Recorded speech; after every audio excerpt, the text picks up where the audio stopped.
ho amintsika rehetra mandrakarivany ny fahasoavany Kristy tompontsika. Faly miona amintsika rehetra indray eto amin'ny fotoana mana isan'andro ary mirary mandrakarivany fitahin'ny tompo antsika eo ampiarahana mandinika ny teniny. Filazantsarany Marka toko voalohany ny andininy 7:20 ka hatramin'ny andininy 5:10 no anjarantsika anio. Alohan'ny amakitsika izany dia mbola iara-mivavaka aloha sika isaotra an'Andriamanitra ary angataka ihany koa ny fitariany antsika amin'ny fiarahana mandinika ny teniny. Hivavaka isika. Tompo misaotra anao zahay noho ny famindramponao indray tratra zao fotoana zao. Azonay miara-mandinika sy miaraka mamakafaka ny teninao. Fitiavana avy aminao zany raha io. Ka dia misaotra anao zahay. Fantaray tokoa manko fa maro ny maniry handre zay renay fa tsy mandre amin'ny tany samihafa. Eny na dia eto ny firenena aza misy havanay namanay mba te handre nefa tsy afaka mandre. Izahay nefa noho ny famindramponao dia mbola afaka mandre zany teninao zany amin'ny toerana samihafa misy anay tsirairay avy. Ko dia isaoranay ny anaranao ry tompony amin'izany ary mivavaka izahay reo havanay izay mbola tsy afaka mandre zany. Mba ianao mihitsy tompony aniraka ny teninao ho amin'izy reny indrindraindrindra any ambanimbany vohitra any. Mangataka aminao zay mpamonjy eo. Azo avain'ny teninao ny ity firenena ity. Ary ianao tomponay no aniraka mpanompo hitory zany teninao zany amin'ny toeran-tsamihafa. Raha afaka andinika izany zay ankehitriny ho tsaronay ny tombontsoa nananay amin'izany ry tompo. Ary dia tondra hery mpanahy vaovao anay anie ny teninao zay fanahy sy fiainana araka ny voalazanao. Amin'ny anaranao Jesosy malala anay io no anaovanay izany vavaka izany. Amen. Marka toko voalohany 10:20 ka hatramin'ny andininy 10:70. Fakintsika amin'ny anaran'ny tompo izany. Ary niaraka tamin'izay raha nivoaka avy tao amin'ny sinagoga izy dia niditra tao an-tranon'ny Simona sy Andre Jesosy ary Jakoba sy Jona. Ary ny rafozam-bavin'ny Simona nandry teo nanavony tazo ary niaraka tamin'izay dia nilaza azy taminy izy ireo. Dia nanatona Jesosy ka nandray ny tanany ary nanarina azy dia afaka ny tazony ka dia nanompo azy izy. Ary no niariva ny andro ka nalentika ny masoandro dia nentina tany aminy ny marary rehetra sy ny demoniaka ary ny tao an-tanàna rehetra dia tafangona teo anolohan'ny varavarana avokoa. Ary nahasitrana olona maro izay narary ny aretina samihafa izy sady namoaka demoni maro ary tsy navelany teny ny demoni satria nahafantatra azy ireny. Ary ny fomaraina alina koa izy dia nivoaka nakany an-tany foana ka nivavaka tany. Ary dia nandeha nitady azy Simona sy ny namany. Ary nahita azy izy dia nanao taminy hoe ny olona rehetra mitady anao. Fa otiosa izy taminy, andeha isika hiala hakany amin'ny tanàna akaiky mba hitoriako teny any koa fa izany no nahatongavako. Dia nandeha izy ka nitory teny tao amin'ny sinagogan'ny olona eran'ny Galili sady namoaka ny demonia. Ary nisy boka nanatona azy ka nitaraina taminy sady nandohalika teo anatrehany ka nanao taminy hoe raha mety ianao dia mahay manadio ahy. Ary Jesosy dia onena azy ka nanintsitra ny tanany dia nanendry azy ka nanao taminy hoe mety aho madiovy ianao. Ary niaraka tamin'izay dia niala taminy ny abokany ka dia nadio izy. Ary namepetra azy mafy Jesosy dia nampandeha azy niaraka tamin'izay ka nanao taminy hoe tandremo tsara mba tsy hisy ho lazainao na amin'iza na amin'iza fa mandehana misehoany mpisorona ka manatera ny fanadiovana anao zay nandidiny misesy ho vavolombelona amin'ireo. Nefa lasa raha lehilahy ka nilazalaza sy nampely zany zavatra zany ka dia tsy nahazo niditra miariary tao an-tanàna intsony Jesosy fa nitoetra tany ivelany tamin'ny tany foana izy dia nanatona azy ny olona avy eny ny tontolo eny. Ray masino manamasinana amin'ny fahamarinana iteninao ny fahamarinana. Ipanazava, miandrandranao zahay.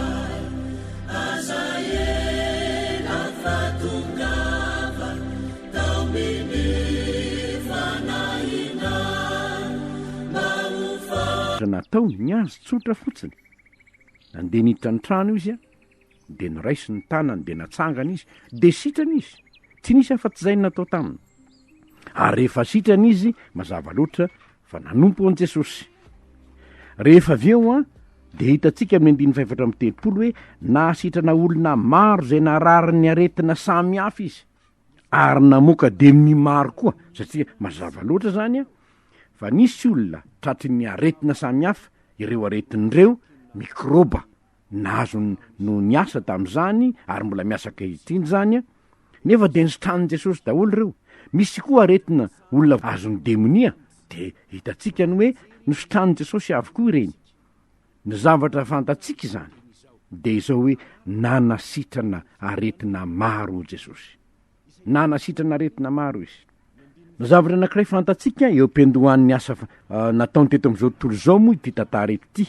Nefa rehefa niantso ny mpianatra izy, dia zao ny filazan'ny Matio azy hoe ny mpianatra ihany koa dia nomeny an'izany baiko zany hoe hanasitrana marary izy. Ndany nareo sitrany marary avoany demonia, afatra napetraky ny tompo zany.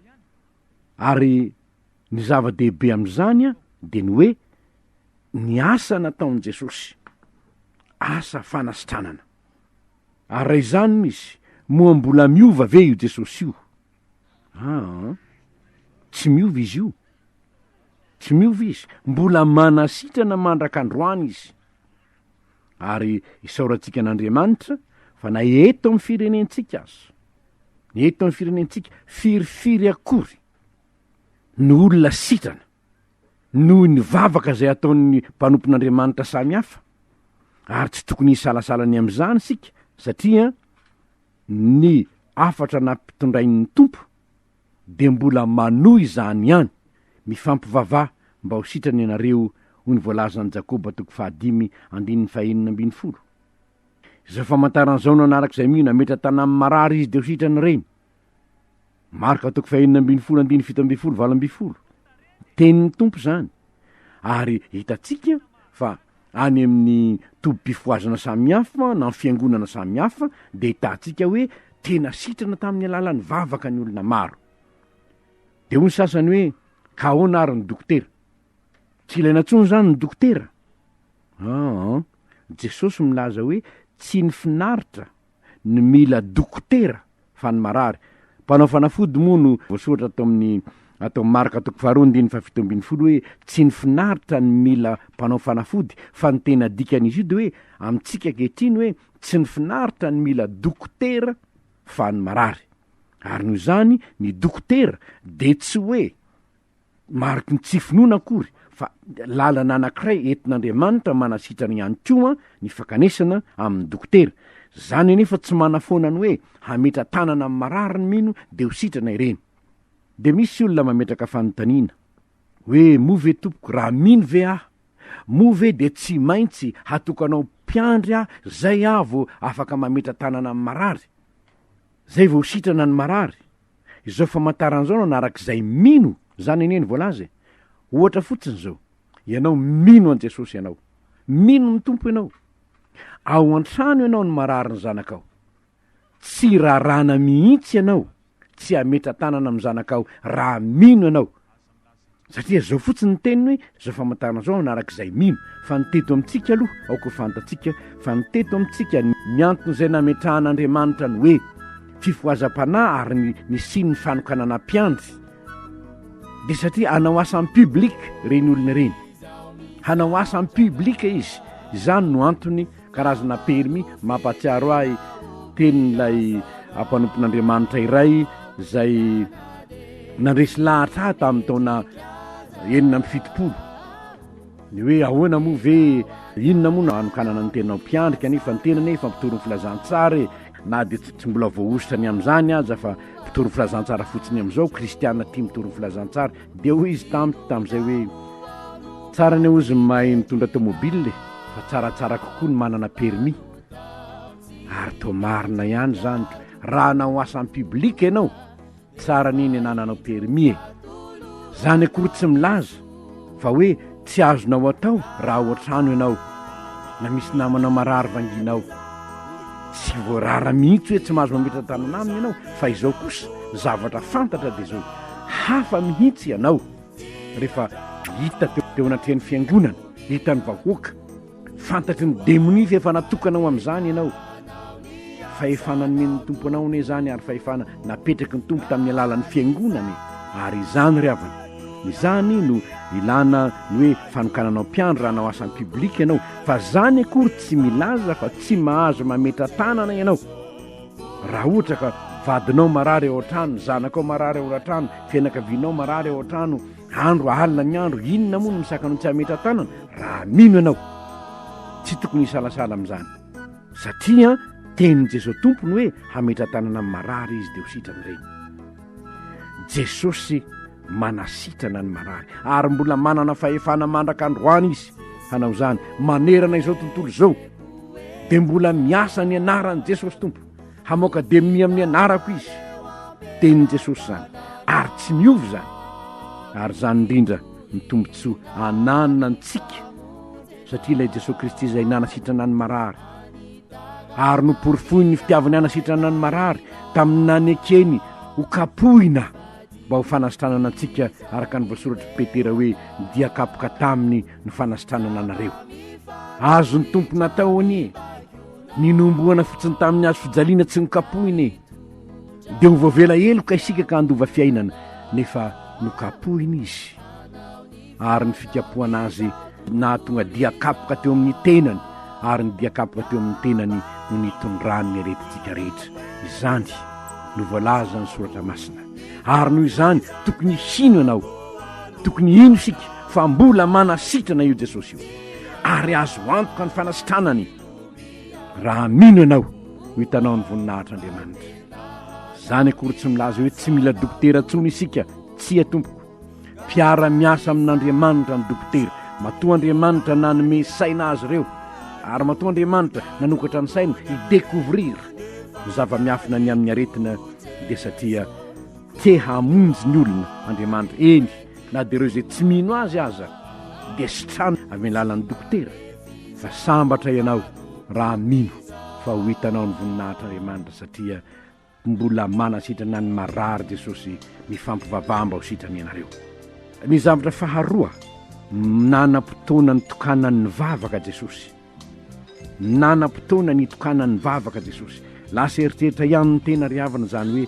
jesosy mivavaka izany lasa eritreritra ny tena jesosy ve dia mivavaka izy anie ny mpiai ny vavaka dia izy ve dia mivavaka dia mbola miasa ny anarany jesosy tompo hamoaka demia amin'ny anarako izy tenin'i jesosy zany ary tsy miovy zany ary zany indrindra mitombotsoa ananina antsika satria ilay jesosy kristy izay nanasitrana ny marary ary no porifoy ny fitiavany anasitrana ny marary tamin'ny nanekeny ho kapohina mba ho fanasitranana antsika araka ny voasoratra petera hoe diakapoka taminy ny fanasitranana anareo azo ny tompo natao anie ny nomboana fotsiny tamin'ny azo fijaliana tsy nokapohina e dia ho voavela eloka isika ka handova fiainana nefa nokapohina izy ary ny fikapohana azy nahatonga diakapoka teo amin'ny tenany ary ny diakapoka teo amin'ny tenany no nitondrany ny aretintsika rehetra izany no voalaza ny soratra masina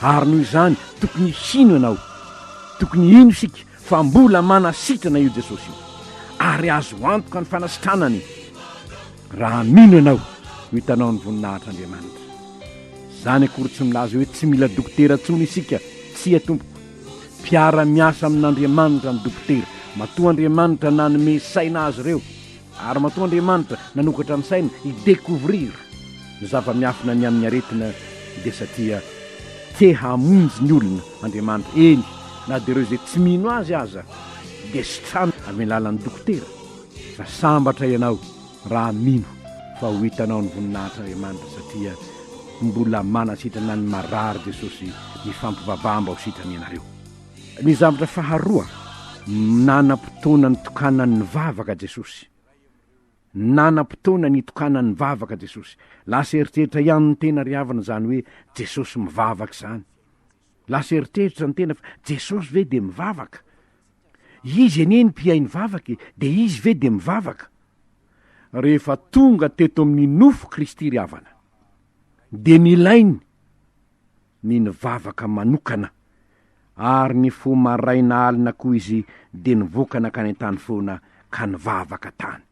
Tsy hoe isanandro izy de hoe lasa tany foana de nivavaka tany. Tsia, fa misy fotoana zay natokany nakany tany foana izy. Vavy nanasitrana mararomaro izy hitatsika eo de lasa ary ny fo maraina izy taoriny nanasitranan'ireo marary rehetrarehetra eo ny fo maraina izy de lasa izy nitokana tany foana tany nivavaka tany izy. Fantanina mipetraka de ny hoe mba mety varera manokana androtsika amin'ny fotoana sasany hoe anio maraina de hitokana hivavaka nde andeha hitady toerana hivavahako manokana aho. Jesosy aza ne nanao zany ary tena mitondra fampaherezana ho anao zany mba andramonge mba manana fotoana hoe am'ty marainy ty aho de nde mba hitokana hivavaka aho hieresaka amin'Andriamanitra aho manokana fotoana andro hivavahana. Ry havana ampirisina anany zany sika satria zany no fotoana nananany tompo ary nataon'ny tompo koa zany raha teto an-tany izy. Toetra tsara tokony alay tahaka amin'ny toetran'i Jesosy zany. Ny fahamarena fahatelo dia hitory ny tenin'Andriamanitra de ny vaovao mahafaly nahatongavako ho izy. Ohatry izy taminy andeha isika hiala hankany amin'ny tanàna akaiky mba hitoriako teny ihany koa fa izany no nahatongavako. Tonga aninona teto an-tany hoe Jesosy tompo? Tonga hitondra ny vaovao mahafaly izy. Inona zany vaovao mahafaly zany? Toy izao no nitiavan'Andriamanitra zao tontolo zao nomeny zanany lahatokana mba tsy ho verja rehetra mino azy fa hanana fiainana mandrakizay ary anankiray am'izay vokatra zany de zao fanasitrahana amin'ny marary betsaka hitanareo zao. Ka izao hititana an'ty efa nahazo io andeha mba ho any amin'ny toeran-kafa koa isika nde mba ho any ko isika. Ry havana, ny fitoriana ny filazantsara fanambarana ny vaovao mahafaly ny famonjena no isan'izay antony nahatongavy ny tompo teto am'izao tontolo zao nanatanteraka ny famonjena izy ary nitory koa ny vaovao mahafaly zany hoe vony vokatra zany famonjena nentiny teto am'izao tontolo zao zany ary santionany am'izany famonjena zany zao fanasitranana zay hitan'ny mpianatra izao. De mbola napetrany io mandehana any am'izao tontolo zao ianareo ka mitoria ny filazantsara amin'ny olombelona rehetra. Mandehana mitoria zavatra somary mampalahelo de zao tsy de ao an-tsain'ny olona intsony, tsy ao an-tsain'ny kristianina loatra tsony zay afatra zay hoe mandehana ianareo ka mitoria ny filazantsara. Nefa isaorantsika n'Andriamanitra fa ianao zay miaino zao afatra izao marina fa tsy mifankahitsika, marina fa tsy makany aminao aho, tsy hitanao aho hitory ny tenin'Andriamanitra, fa efa naniraka mpanompo samihafa Andriamanitra hiaraka miasa hampita aminao zao feo ny filazantsara izao na de tsy hitanao azy zay mitory. Vao koa fantatsika rehetra ry havana fa ny mpanompon'Andriamanitra zay mitory anie de miteny izy fa misy mpanompon'Andriamanitra hafa koa zay miara-miasa aminy mandra-pahatonga ny tenin'Andriamanitra any aminao ary izany de vokatry ny afatra napetraky ny tompo hoe mandehany ianareo ka mitoria ny filazantsara amin'ny olombelona rehetra.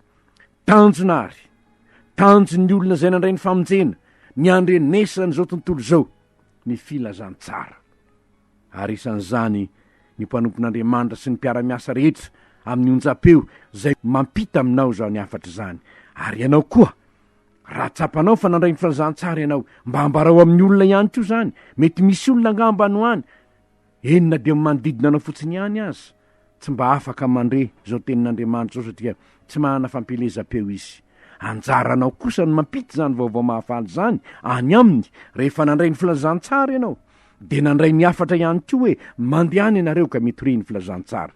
Fa raha mitory ny filazantsara amin'ny olona anankiray, ny kristianina anankiray ao anatin'ny heritaona de milaza aminareo aho fa raha misy enina tapitrisa ny kristianina eto Madagasikara, raha mitory teny amin'ny olona anankiray fotsiny ny kristianina anankiray ao anatin'ny heritaona anie de efa anjary 12 tapitrisa zany ao anatin'ny heritaona sy tapany zany raha kristianina iray mampita ny filazantsara amin'ny olona iray ao anatin'ny heritaona sy tapany anie zany de mahazo filazantsara Madagasikara saingy izao no mampalahelo tsy de ao am-pontsika loatra ny tory ny filazantsara na dia nandray ny filazantsara azy isika fa Jesosy kosa hitory ny filazantsara ny nahatongavako izy. Andao sika, andao ho any amin'ny tanàna hafa koa mba handreny filazantsara ireny.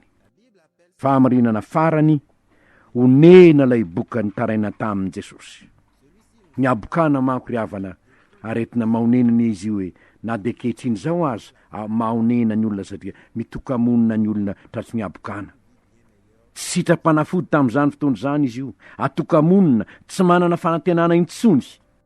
Ary ity boka ity, iza sisa ny fanantenany? Jesosy. Inony io? Reny fa efa nahasitrana ny marary Jesosy, efa nanao zavatra mahagaga Jesosy. Dia izao ny teniny, nino izy? Raha mety ianao dia mahay manadio ahy.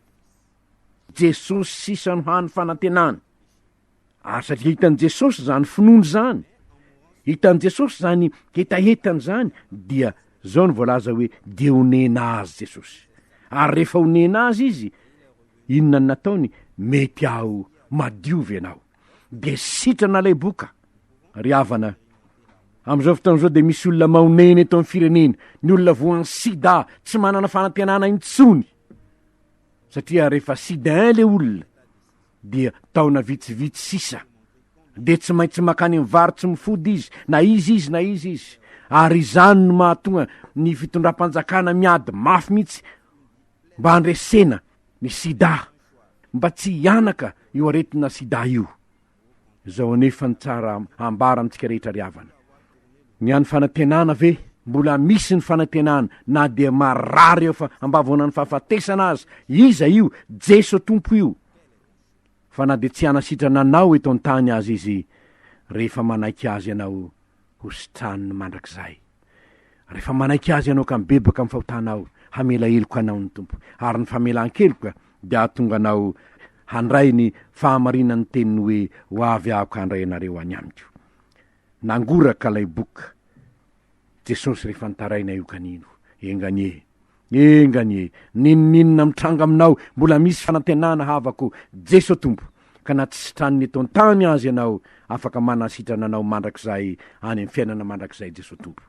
Ireo ary ny amin'ny Jesosy tompontsika, nanasitrana ny marary izy, hitory ny filazantsara ny nahatongavany, nanam-potoana ny tokanana ny vavaka izy, onena ny mahantra izy, ka izany indrindra ny tokony hanery ny fontsika, hitory ny filazantsara mba handre ny filazantsara ny firenena, ka handray famonjena hanana fanantenana mandrakizay. Ho an'Andriamanitra ny voninahitra ivavaka sy. Andriamanitra, misaotra anao zahay noho ny teninao, misaotra anao zahay mpamonjy eo noho ny nahatongavanao tetỳ an-tany, nitory aminay ny filazantsara, ary nampiseho ny heriny zany filazantsara izany tamin'ny fanasitrananao ny marary. Mpamonjy eo, na iza marary nandre zao teny zao, hino anao ane izy, ary taraina aminao dia nasitra azy ianao noho ny famondramponao, tahaka ny nanasitrananao reo marary maro fa izay tompo, no anasitrananao zay marary nandre zao teninao zao, ary miteny aminao hoe raha mety ianao dia mahay manasitrana, dia anintsitra ny tananao aminy ianao ka hanasitrana azy tahaka ny nanasitrananao reo marary maro fa izay. Mba ho voninahitra ianaranao ry tompo, ny vokatry ny finoan'ny tsirairay matoky sy manantenanao, amin'ny anaranao Jesosy eo no anaovanay izany vavaka izany. Amen.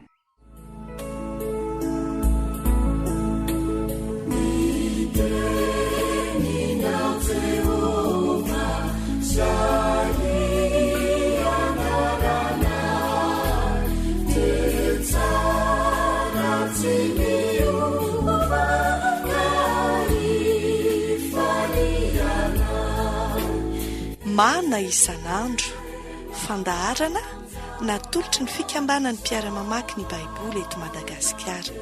Raha nahalinanao izany fampianarana izany dia azonao atao ny mividy kasety na CD izay azo komandina ao amin'ny fivarotam-boky ny fikambanany mpiara-mamaky ny Baiboly. Totobato Ranavalona voalohany Antaninarenina, BP 4085 Antananarivo 1